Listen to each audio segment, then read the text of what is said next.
하나님의 은혜가 여러분들 가운데 함께 하시기를 주님의 이름으로 축원합니다. 우리 옆에 분들에게 인사를 좀 나누실까요? 새해 복 많이 받으세요.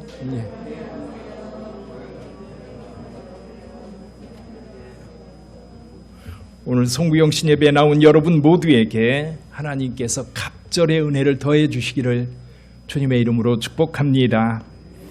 올해 계묘년이라고 그러죠. 계묘년, 토끼해라고 합니다. 어쨌거나 새로운 해 우리 하나님께서 저와 여러분들에게 열어주셨는데 새해 여러분 우리 하나님께서 몇 가지 바람이 있어요. 여러분에게 말씀을 드립니다. 여러분들도 마음에 하나님 앞에 기도하면서 그 은혜가 여러분의 삶에 가득하기를 다시 한번 축복합니다. 2023년 새해에는 여러분 모두가 신유의 축복이 있기를 바랍니다. 건강하게 사는 한 해가 되기를 바라는 거지요. 이제 3년 동안 코로나로 인하여 많이 어려웠습니다. 지금도 코로나 때문에 오늘 여기 참여하지 못한 분 가정들이 몇 있으세요. 특별히 어르신들 각종 이제 질환들을 가지고 있는데요. 당뇨나 고혈압이나 고지혈증 또는 관절, 호흡기 여러 가지 우리를 힘들게 만드는 그런 그 지병들이 있고 또 요즘에는 작년에 또 연말에 그 도로에 불이 나는 바람에 5명이 또 죽는 사고가 있었고 또 이태원에서는 158명이 죽는 그런데 그 사건이 지금도 여전히 진행 중입니다. 이게 자녀가 살아있는데 부모가 그 죄책감에 자살을 시도했다는 이야기까지 들리면서 많이 힘들었던 한 해입니다. 근데 여전히 우리 주변에도 이런 사건 사고들이 있는데 그런 가운데에서도 하나님께서 여러분들을 강건하게 지켜주시기를 주님의 이름으로 축복합니다. 두 번째는요, 주변 사람들하고 화목하게 지냈으면 좋겠어요. 아멘. 특별히 여러분 가족 안에서 갈등 갖지 마시고 행복한 여러분의 인간관계를 유지할 수 있는 2023년이 되기를 바랍니다. 화평, 가정뿐만 아니라 특히 일하는 직장에서 요즘에 그 학교 다니는 학생들만 왕따가 있는 게 아니라 직장에서 왕따는 더 크다고 그래요. 그리고 일하기 참 힘든 상황들을 만들어내는데 올 한 해는 여러분 어느 곳에 있든지 그곳에서 평안하시기를 주님의 이름으로 축원합니다. 또 한 가지는요, 돈 때문에 어려움이 없었으면 좋겠어요. 돈은 잘 있는데 돈 걱정하느라고 많이 힘들잖아요. 그렇죠? 근데 2023년 올해처럼 이렇게 경제적으로 많이 어려워지는 그래서 사람들이 이야기를 나눌 때 그런 이야기를 한다고 그래요. 다 올랐는데 몸만 안 올랐어요? 내 월급만 안 올랐대요. 그렇죠? 내 월급은 그대로 있는데 나머지는 다 올라서 많이 힘들었다고 사람들 말합니다. 또 한 가지는 여러분이 각자가 가지고 있는 소원들이 있을 거예요. 2023년에 오늘 여러분들이 하나님 앞에 기도하는 소원이 있을 겁니다. 그 소원을 우리 하나님께서 이루어 주시기를 바랍니다. 돈이 필요한 분들에게는 돈이 주어지기를 바라고요. 결혼을 꿈꾸는 우리 청년들에게는 아름다운 가정 이룰 수 있기를 바라고요. 직장을 구하는 사람들에게는 좋은 직장의 문이 열리기를 바랍니다. 또 이사하기를 원하는 분들이 계실 겁니다. 돈 걱정 안 하고 여러분 편안하게 이사할 수 있는 길이 열릴 수 있기를 바랍니다. 무엇보다도 2023년 우리 빛된 교회는 큰 변화를 겪게 될 겁니다. 이미 건축이 시작되었고 지금 진행 중에 있습니다. 아마 계획대로라면 4월 말쯤 4월 달 중에는 입당을 하게 될 거고 새로운 예배당에서 예배를 드리게 될 겁니다. 우리 교회로서도 굉장히 새로운 환경에서 새로운 예배를 드리면서 새로운 변화를 만들어 가야 될 거예요. 물론 거기에 좀 우리의 부족함이 있습니다. 물질도 부족함이 있고 또 여러 가지 우리가 새 성전에 들어가면서 해야 될 일들이 많이 있는데 주의 은혜 안에서 형통하게 되기를 주님의 이름으로 축원합니다. 자, 그러면 오늘 본문의 말씀은 어떤 상황에서 우리에게 주어진 말씀인지 잠깐 살펴봅니다. 자, 오늘 저와 여러분들의 삶도 결코 녹록지 않은데요. 지금 이 말씀을 듣고 있는 사람들, 이사야 선지자가 말하고 있는 그 대상자들이 누구냐면 지금 바벨론 포로로 살고 있는 자들에게 주시는 말씀이에요. 굉장히 힘든 상황입니다. 포로가 되어서 벌써 수십 년째 이제 그곳에서 타향살이를 하고 있는 그들, 소망이 보이지 않아요. 여전히 거기에서 그대로 눌러 살아야 되는지, 아니면 에레미야가 약속했던 것처럼 하나님께서 때가 되면 그들을 예루살렘으로 보낼지, 도대체 소망이 보이지 않는 그런 상황에서 이사야 선지자는 그들에게 분명한 메시지를 보내줍니다. 자, 그들 예루살렘이 멸망을 당했고, 그리고 성전도 완전히 파괴되고, 사람들은 칼에 죽고 기근에 죽고 또 전염병에 죽고, 겨우 몇몇 사람만 포로가 되어서 바벨론으로 옮겨져 거기에서 대를 이어 살아오고 있는 상황입니다. 물론 에레미야를 통해서 하나님께서 말씀을 주셨어요. 70년이 되면 우리 하나님께서 너희를 예루살렘으로 다시 돌아오게 하겠다. 근데 여전히 바벨론이라고 하는 나라는 견고하고 변화가 없어요. 이 상황 속에서 어떻게 꿈을 꿀 수 있을까? 근데 오늘 본문의 말씀 바로 앞전에서요, 이런 말씀을 합니다. 너희는 이전 일을 기억하지 말며 옛날 일을 생각하지 말라. 이전 것은 생각하지 말라는 겁니다. 기억하지 말라는 겁니다. 제가 이 말씀 묵상하면서 두 가지를 이스라엘 백성들에게 말씀하는 것 같아요. 첫 번째는 뭐냐면 힘들었던 때입니다. 그들의 기억 속에 예루살렘이 멸망을 당하고, 그리고 일부의 사람들이 포로가 되어서 여기에 타향살이를 하고 있는 그런 상황, 너무나도 힘들고 고통스러운 상황이었어요. 그거 다 잊어버리라는 거예요. 그거 다 기억하지 말라는 겁니다. 그러면서 또 한 가지를 말씀하세요. 그게 뭐냐면 출애굽 사건입니다. 출애굽할 때에 그들은 하나님의 놀라운 능력으로 애굽에 노예되었던 그 상황에서 벗어나서 자유로운 그런 민족으로 살아갈 수 있었어요. 두 가지입니다. 고통스러웠던 세월을 잊어버려라. 그리고 그때 옛날의 그 영화를 잊어버려라. 자, 한번 여러분 생각해 보시기를 바랍니다. 오늘 우리의 현실은 어떤가요? 물가가 폭등하고 있고 대출이자가 엄청나게 오르면서 아마 여러분들 가운데에도 전세라든지 또는 집을 사기 위해서 대출을 받았던 그것이 대출금리가 올라가면서 너무너무 힘들어졌어. 고통스러워져. 우리 교회도 마찬가지입니다. 자, 날씨가 기후변화가 너무 심해져서 올해도 엄청 추웠습니다. 또 태풍이, 역대급 태풍들이 이제는 한 10년에 한 번씩 왔다고 한다면 거의 매년, 아니면 얼마나 자주 올지 상상이 안 됩니다. 여름에는 엄청 더워지고요, 겨울에는 엄청 추워지고. 자, 이런 상황들, 경제적으로도 그렇고 정치적으로도 뉴스를 볼 때마다 참 속이 답답합니다. 언제부턴가 우리나라는 완전히 두 쪽으로 나눠져 가지고 대통령도 없고 뭐 야당 여당 서로 싸우는 모습을 보면 도대체 저 사람들이 뭐하러 국회에 가 있는지 이해가 안 되는 거. 그런 상황들 속에서 우리에게 어떤 소망이 있을까? 우리에게도 여러분 기억하지 말라고 주께서 말씀하고 계세요. 우리 빛된 교회를 생각해 봅니다. 우리 빛된 교회도 한때 어려웠던 때가 있어요. 아마 여기 계신 분들, 상당히 많은 분들은 우리 교회가 겪었던 많은 어려움들 기억하면서 가슴 아파하면서 힘들게 기억하는 분들도 계실 거예요.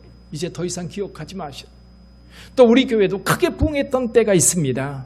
정말 하나님께서 은혜를 부어주셔서 엄청나게 많은 사람들이 모여들었고 큰 부흥의 역사를 경험했어요. 그것도 기억하지 마세요. 이제 하나님께서 새 일을 행하게 될 거예요. 오늘 여기 이스라엘 백성들에게 새 일을 행할 거라고 말씀하고 있고 선포하고 있는데 우리 빛된 교회도 동일하게 우리 하나님께서 새 일을 행하실 줄 믿습니다. 기대하세요. 이전에 우리에게 주었던 그 축복과는 상당히 다른 은혜를 우리에게 허락하실 거고요. 뿐만 아니라 그동안 우리가 힘들고 어려웠던 것이 있었다면 그것도 다 잊게 할 거예요. 해산할 때 여인이 아기를 낳는 것으로 인하여 심히 두려워하고 힘들어하고 고통스러워하는데 아기를 낳고 나면요, 그 아기 때문에 모든 고통을 다 잊어버린대요. 다 잊어버린대. 우리 하나님께서 2023년에 빛된 교회 축복하실 것을 기대하시면서 하나님이 새 일을 행하실 것을 기대하시기를 주님의 이름으로 축원합니다. 여러분 개인들에게도 마찬가지예요. 여러분 생각해 보세요. 2022년 여러분에게 가장 좋았던 일이 무엇입니까? 여러분의 삶에 가장 힘들었던 일이 뭐예요? 아마 돌이켜보면 좋았던 일도 오늘 우리의 삶에 좋았던 과거의 기억뿐이에요. 뿐만 아니라 힘들고 어려웠던 것도 다 지나간 일들이에요. 이제 여러분, 우리 하나님께서 새 일을 행하게 될 것 기대하시기를 주님의 이름으로 축원합니다. 자, 이스라엘 백성들을 한번 생각해 볼까요? 출애굽 사건, 이스라엘 백성들은 늘 그 출애굽 사건을 기억하면서 신앙생활을 했어요. 노예되었던 그때 하나님께서 10가지 재앙, 그리고 홍해바다를 가른 사건, 광야에서 반석을 열어 물을 주시고 만나를 내려 먹여주시고 불기둥과 구름기둥으로 그들을 인도하여 주셨어요. 근데 그거 아무것도 아니라는 거예요. 자, 이제 이스라엘 백성들이 바벨론에서 돌아오는데요, 어떻게 돌아와요? 출애굽할 때는요, 그들이 도망치듯 나왔어요. 그리고 나왔는데 뒤에 애국 군대가 쫓아올 때 얼마나 두려워하면서 도망쳤습니까? 근데 여러분, 이제 여기 바벨론에 있는 유대인들에게 행하는 하나님의 역사는요, 정권을 바꿔요. 바벨론이라고 하는 나라가 바사에 의해서 완전히 멸망을 당하고 새로운 나라가 세워졌어요. 고레스라고 하는 사람이 이 메소포타미아 지역 전체를 장악하고 나서 선포합니다. 이것이 고레스 칙령이지. 바벨론에서 유대인들이 예루살렘에 돌아올 때는요, 국가의 보호를 받으면서 돌아왔어요. 도망치도 두지 않았어요.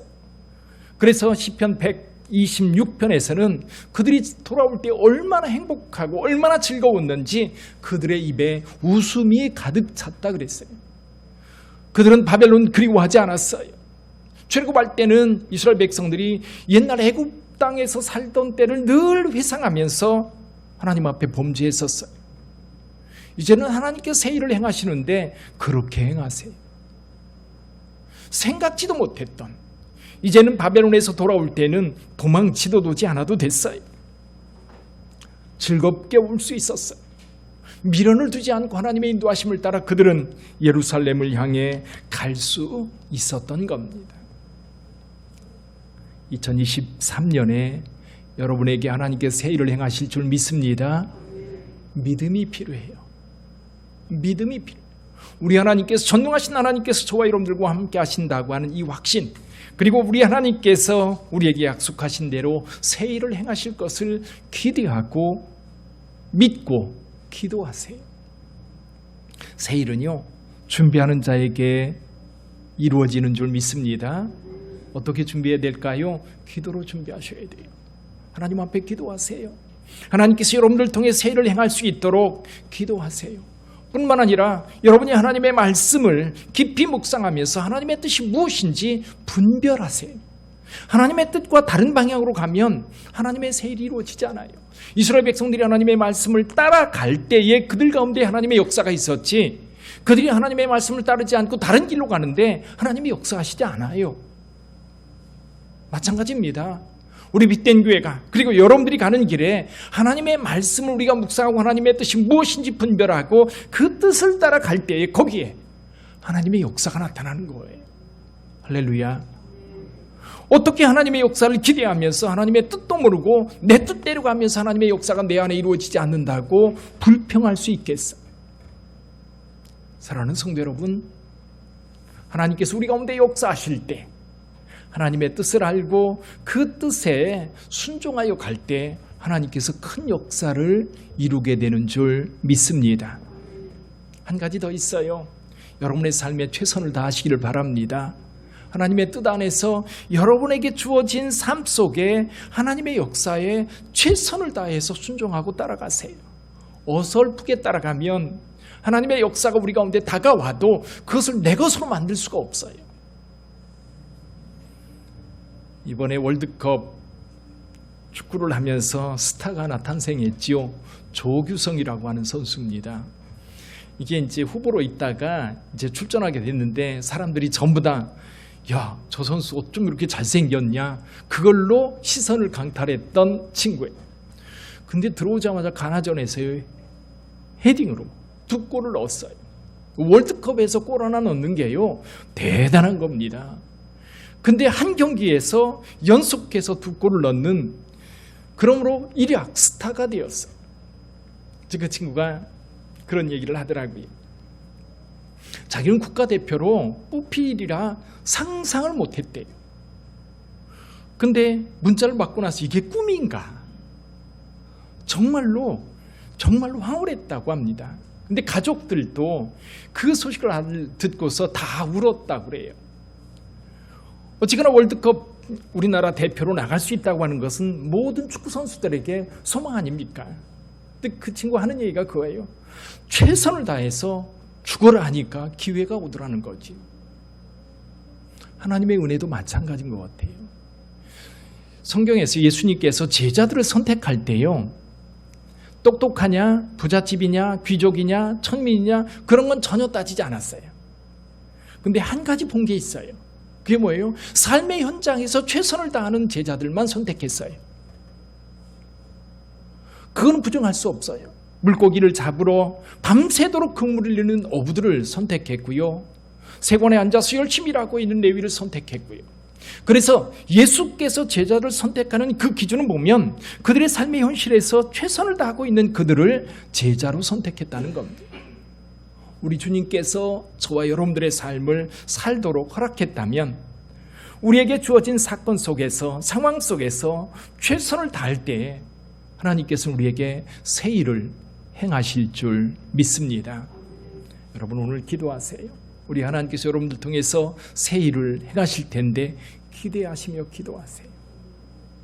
말씀을 마치려고 합니다. 여러분, 이제 새해가 시작되었어요. 우리 하나님께서 우리를 통해서 기대하는 게 한 가지가 있어요. 오늘 본문의 말씀 바로 다음 절에 이런 말씀이 있습니다. 21절에 이 백성은 내가 나를 위하여 지었나니 나를 찬송하게 하려 함이라. 할렐루야. 우리 하나님께서 새해를 행하실 때 여러분들이 하나님을 찬송하면 돼요. 하나님께 영광 돌리면 돼요. 그게 우리 하나님께서 우리에게 기대하는 거예요. 우리 하나님께서 새해를 행하실 때에 하나님께 영광의 박수 올려드리는 거예요. 하나님 감사합니다. 하나님 감사합니다. 하나님께 영광 돌립니다. 그래서 2023년 마무리할 때는 하나님께 크게 영광 돌리며 하나님께 박수를 올려드리는 그런 저와 여러분들이 되기를 주님의 이름으로 축원합니다. 우리 기도하겠습니다.